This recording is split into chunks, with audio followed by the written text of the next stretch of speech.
All right, so today I'm reviewing the 2022 Toyota Camry SE. So let's start with the outside, talk about the looks a little bit. Styling looks good. I like the styling. Styling's not bad. This is the Sport Edition all-wheel drive trim with the convenience package. So with the convenience package, you get the cold weather. So it's cold weather and the convenience package. So with that package, you get the push to start, you get the rug mats, the all-weather mats, which I'll show you guys in a second. But this is the 2022 Camry SE all-wheel drive. So yeah, I'm gonna give you a real review today because I've owned two of them in the past. I had a 2003 Toyota Camry. It was an LE, and I recently had a 2012 Toyota Camry, also was an LE, but this is the 2023. So this one has a lot of the features, technology features, and all that good stuff. So let's do another walk around. This one is these wheels are, I don't know, I like them and I don't like them, but they're nice looking, I guess. So but these are on what is it, these are 18s, I believe. Let's take a good look. These are if I could find it, these tires are pretty dirty. Oh, 235, 45, 18. So 235 with 45 series sidewall on 18s. So the thing that I'm really looking forward to trying out this car is once we get some snow here in the Northeast. So I'm really looking forward to trying it out because of the all-wheel drive. Like I said, I've owned two in the past and they were just front-wheel drives. But I never really had major problem in the snow. And as far as I'm concerned, front-wheel drives do pretty good in snow. Sometimes you may want to carry a shovel if it's really deep, but maybe something over 6 inches, 12 inches, whatever. But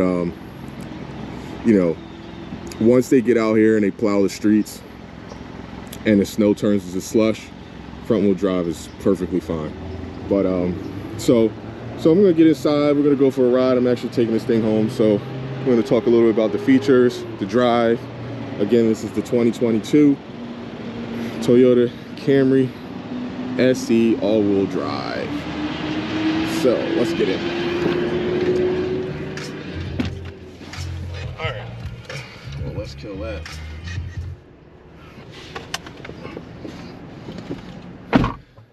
Okay. So let's talk a little bit about the features really quickly. Let me turn that off.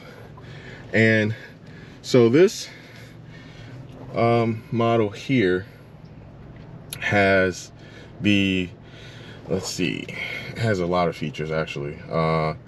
So again, this is the convenience package. So it has, you guys ain't gonna be able to see on that side because I dumped all my bottles of water in there. But if you look down there, that's the all-weather floor mats. And oh, the convenience package, this one is featured with the moonroof here. It has power tilt and it goes back as well. But this one is loaded with radar cruise control, which is here. You set it here and you can adjust it. It has lane departure, lane keep, blind spot monitoring, rear cross traffic alert when you put it in reverse, and you get your lines here, but then if someone's walking by, it will alert you if a car or a person or a dog or just a rodent or whatever is walking by, it will alert you. So let's talk a little bit about the room. This one is tight. It is tight in here, and I'm not sure what direction Toyota was going with, like, making this mid-size car.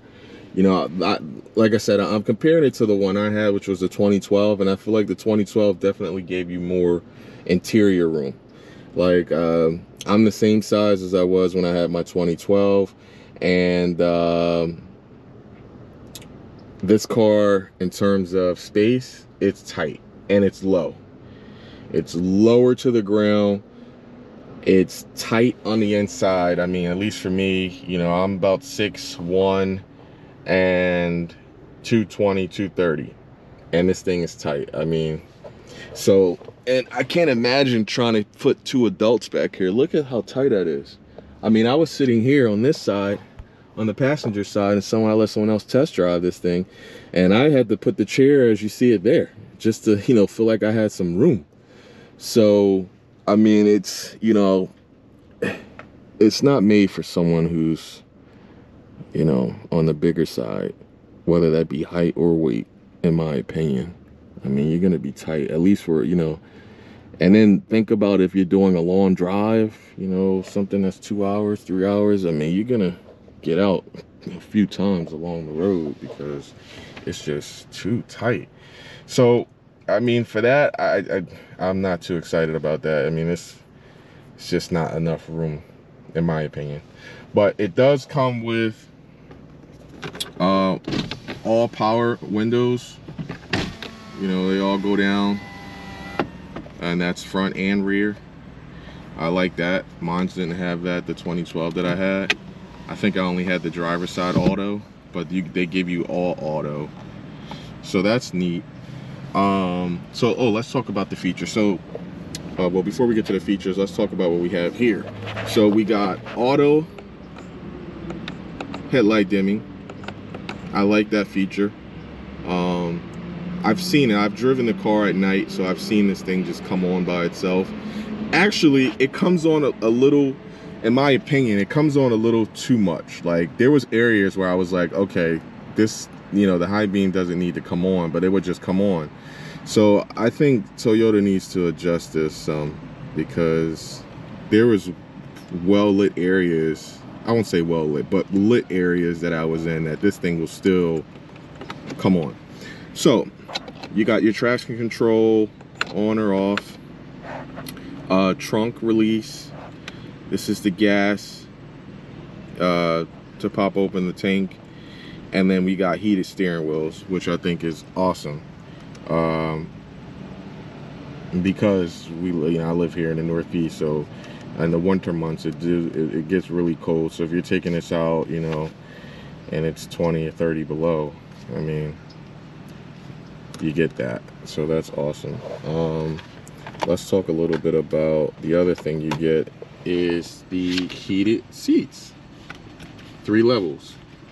So you got high, medium, and low, and you got that on both sides. No cool seats, but at least you get heated seats. And again, this is the convenience package with the winter package. So again, the winter package is going to give you these heated seats. You're going to get the heated steering wheel, and you're going to get the push to start, and you're going to get the mats down here that I can't, maybe if I do that, there's some light that came on. So you get the all-weather mats. I'll try to get a better shot at that later. So the other thing you get, which I think is good, is you get like the home links. My LE didn't have the home link. And then you also get the mirror dimming too.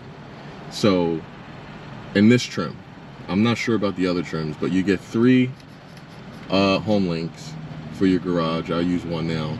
And then you get the auto dimming mirror. So that's good. Of course, you got mirror with light, comes on when you open it. Let's put that back there. And you got that on both sides, so the driver's side has the same thing. And so okay, so let's move on to some of these features really quickly, so you guys can see down there. But this was something neat. They give you this what, 7 or 8 inch screen here, and I didn't have this on the 2012 model. It was just analog, sort of like the right and the left ear. But they give you this 8-inch screen here for more information. You can toggle through all this stuff to see, you know, the car's fuel efficiency, your mileage. You could turn the driving support off, so lane keep, assistance, and lane keep. And the other one is, let me see if I can find it, because I always forget the other one. But it's lane keep and lane departure, maybe, I don't know. So you get tire pressure, you could check there. You got, let me put this in park. Here we are. Okay, all right, lane something assist, lane keep, lane, I don't know what the T is. Lane something assist, lane tracks assist. So I have this off, but when it's on, if you are in a well lit area, sort of like how the demonstrations here, it definitely works, and you can change the sensitivity. But like, I had it on when I first got the car, and it will definitely tog you and keep you in the center of the lane. So I you know, it depends on what you like, what you don't like. I don't like having the wheel just, you know, going against what I'm trying to do as I'm driving the vehicle. So I keep that off, but you can change the sensitivity. You got sway, that is, and then of course you could change the sensitivity of it. So I just keep it about there. And oh, bright or dim. Oh, okay. Oh, look. So look, you see the light there? I didn't know that. So I'm gonna keep it on dim. I think I had it on bright, and it is pretty bright when that thing pops on. So, okay, I didn't know that. All right, and then you got your rear cross traction alert. So rear cross traction alert, that's the volume for it. I didn't even know you can change the volume, but I'm gonna keep it on 1. And let's see, rear cross traffic alert, that's on. I have it on, set to on. I don't know why. There should be some other features in there you get. RCD, oh, rear cross, let's see. I'm not sure what that one is. RCD off. Rear cross detect, oh, rear cross detect. Okay, that's the one I showed you guys when I was in reverse, rear cross detect. Then you have this one, and there's like a camera in here that monitors, you know, the speed limits and certain signs, like, you know, what do you call it, like yield signs and stuff like that. So you have that feature here. You could change the method that it notifies you. I keep it on. You guys can see it there. It's right there where it says speed is 55. That was the last time I noticed or saw a sign, so you know that speed limit is going to stay there like that. And then you have your tire pressure warning signs, rear seat reminder. When I first got the car, I was like, what the hell is this beeping when I got out? Because nothing was in, no, there was something in the back seat, I'm sorry. And I was like, what is this? And so pretty much if you leave something in the back seat, I guess it has a sensor back there that will alert you so that you don't forget, like, you know, a bag, a book bag, I don't know, animal or whatever you have in the back seat. But that is a nice feature to have, you know, if you got your laptop back there and you know, you don't want to forget it. So so that's what that is. And let's see what else we got. We got this one here, which is the language. Okay, so you can change the language, your units, eco, you can turn that on and off. Digital speed, multi-display, you could turn off. So this screen here, you could turn off and just have it black or with nothing there. So so basically, Toyota loaded this thing up with all the latest and the greatest, you know, most of the features that are out there. Especially, these are some of the same features that you find in the higher price cars, like you know, their Lexus brand. You know, these are the features I would expect to have in a Lexus brand, but to get this in a mid-size Toyota, mid-size Camry, and let's see which way we're gonna go out. We're gonna go out this way. Actually, we're gonna go out this way. So yeah, so let's go for a test drive. All right, let's see if I can change the screen back.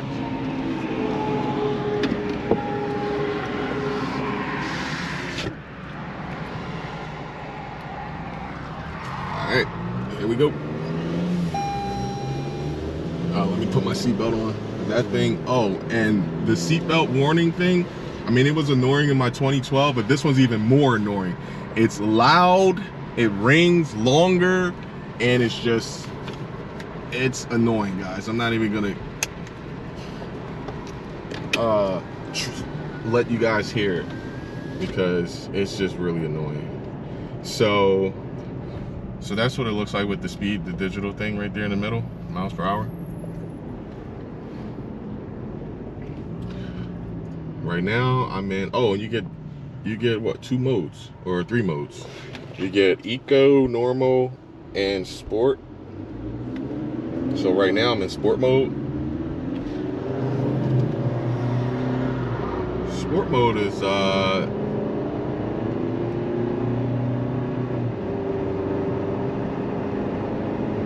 let's see. Yeah, sport mode, it gives you a little bit more juice. I say juice, but a little bit more power. It holds the gears a little bit longer, and it just feels like it gives it a little bit more power, man. Like the other car I got, which I'll do a review of, it's a V6, and going from a 4-cylinder to a V6, you know, like every other day, like you definitely feel the difference. Like if this was your daily driver and your only car, you might not have this thought in your head, sort of like how I have in my head now. It's like it's more effort to do, even though this 2.5 liter 4-cylinder I think is doing what, 203 horsepower, like 185 foot-pound of torque, something like that. Don't quote me on it exactly, but it's somewhere around there. You guys can Google it. It has more power than the 2012, yes, and it feels better. It feels more planted for sure, but it's just too low. It's low, guys. I've had a 3 Series, a 2009 3 Series. Where's my here it is. My Easy Pass. Okay, better read it. Yes. Okay. So I had a 3 Series, and that was pretty low. That was probably one of the lowest, the first low sitting car that I've ever had was 2009, or I'm sorry, 2011 3 Series, 323, 325. I may insert a picture if I can find a picture of it, but it was white, but it was a low. It's you know, set pretty low. And like I said, I'm a pretty tall guy, standing about like 6'1", and that was my daily driver. This is much lower than that car. And yeah, it's like I can't sit in this car for very too long. You know, I got it just for economic purposes, economy purposes, you know, fuel efficiency, I guess, and all that stuff. And you know, I like the body style and everything. This was before I even test drove the car. Like, I pretty much bought the car before I even test drove it, to be honest with you guys. So but I've had Toyota products in the past. Oh come on. And I've owned Toyota products in the past, so I didn't have a problem with doing that because of the other ones I had, and I had no issues with them. In fact, I traded in the last one I traded in, which was the 2012. That car had 160,000 miles on it when I traded it in, and still had no issues with it. The only thing I did was basic maintenance. So that's tires, oil change, stuff like that. That was it. And that car got me to 160 with no issues, and it still sounded like the very first day I bought it in terms of the, you know, the motor. No issues at all. Took that car pretty much cross country. So this one, on the other hand, I mean, my one problem that I have with it is it's just low. Like the 2012 sat a little bit higher than this, and this one is just it just sits low. But I do like how it drives. It has a lower center of gravity, so it's really like no body roll when you hit a corner, you know, when you're coming around a turn or a bend. it's like literally no body roll, and you know, you could take a corner much faster than you could, you know, than you think you can in this car. So okay, so now I'm still in sport mode. I'm going to change it and put it in normal mode. So now it's in normal mode, and okay, let's get over it, get away from these guys. Okay, all right, so yeah, I forgot where I was at, but anyway, so I do like how it drives. They've updated these you know, the turn signals here, and they feel like the clicks feel smooth. I like that. I liked it in the 2012, it didn't feel bad, but here it feels really nice. You got paddle shifters here, on both sides, negative, positive, to go up and down the gears. And this is an 8-speed transmission, and the transmission feels pretty good. It feels pretty good. Now they say the Toyota RAV4, this is the same engine out of the Toyota RAV4 and the 8-speed transmission, I think, or something like that. And I've driven a Toyota RAV4 plenty of times, and it does feel similar. It feels very similar. Very, very similar. But this one does have the bi-xenon headlights, and it has the tinted, like in terms of the styling, it has like the tinted front headlights a little, and that you would find in a higher, you know, a higher price or higher tier car, maybe like the Avalon, you know, Toyota Avalon, and which I thought is great.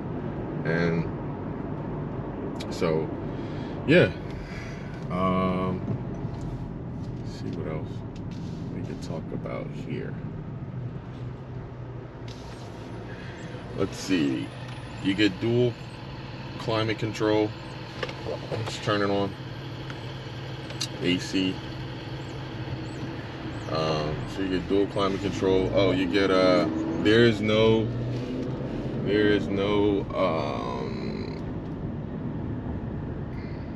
what is it called,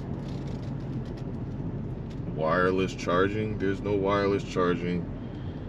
There is Apple CarPlay and Android, I guess. If Android works, I don't know. I got an Apple phone, so I know it works with the Apple.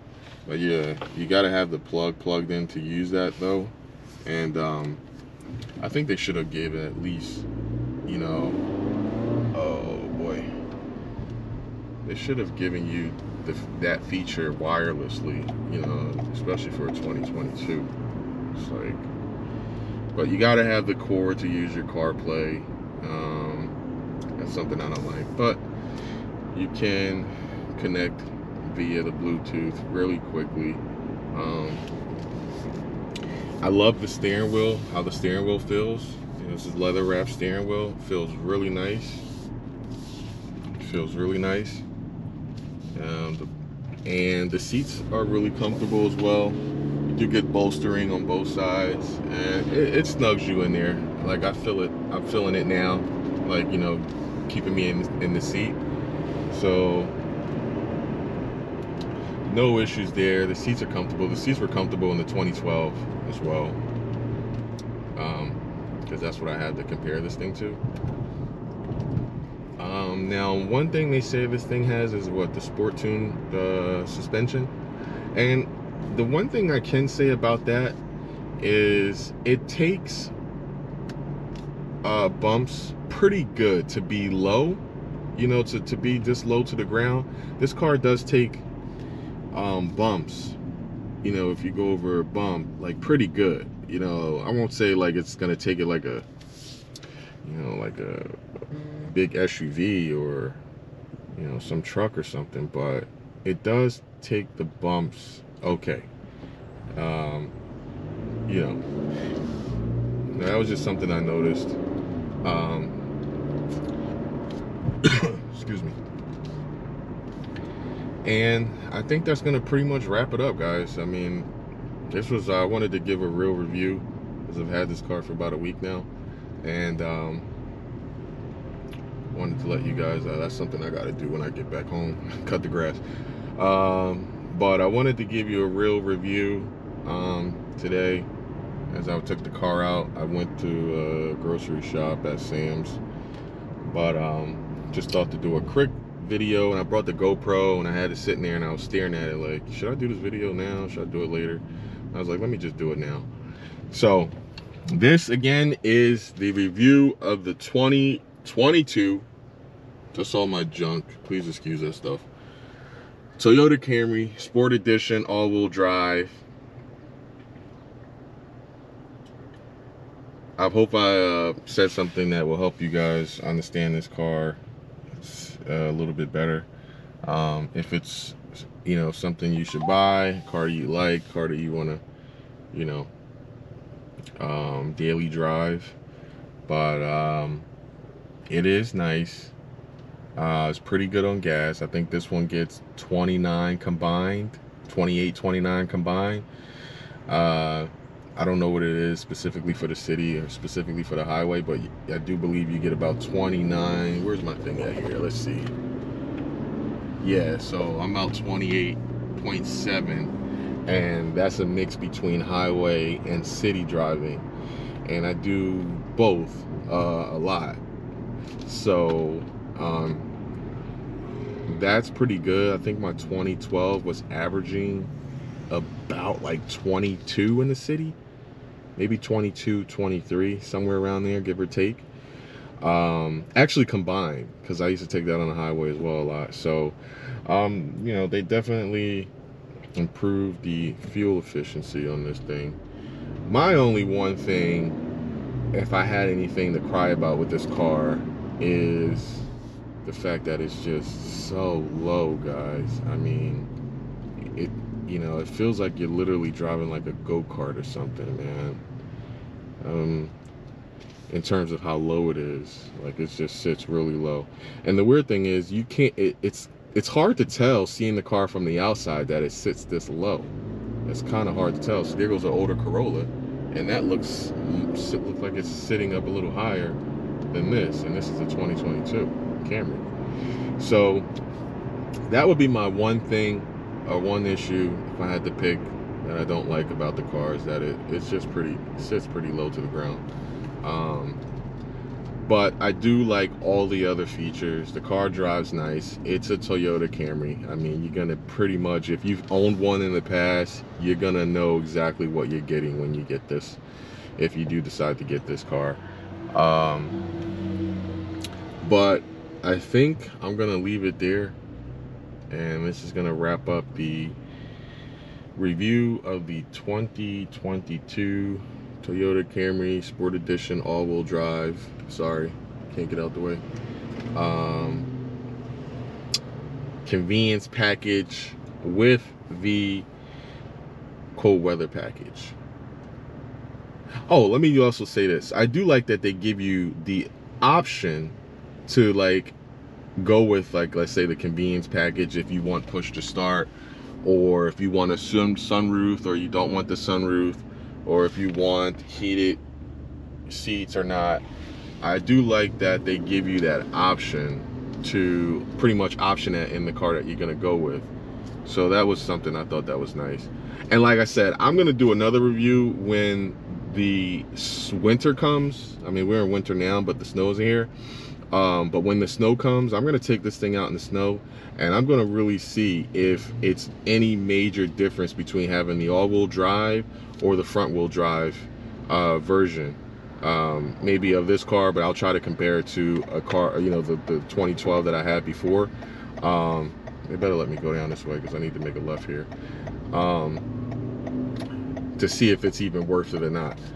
I guess because this thing is, oh, and the other thing is, for this model, you don't get, for the all-wheel drive, they will not let you get a V6. You can only get this in a 4-cylinder. And I thought that was a little weird, but then I understood the numbers. Like, they don't sell that many V6s, they say. So I think it's like 6%, they say, something like that. But they don't sell that many V6s, so you can only get the all-wheel drive in a 4-cylinder, FYI, guys. So that's gonna wrap up this review. Please leave any comments that you have in the comment section below, and I will see you guys on the next video.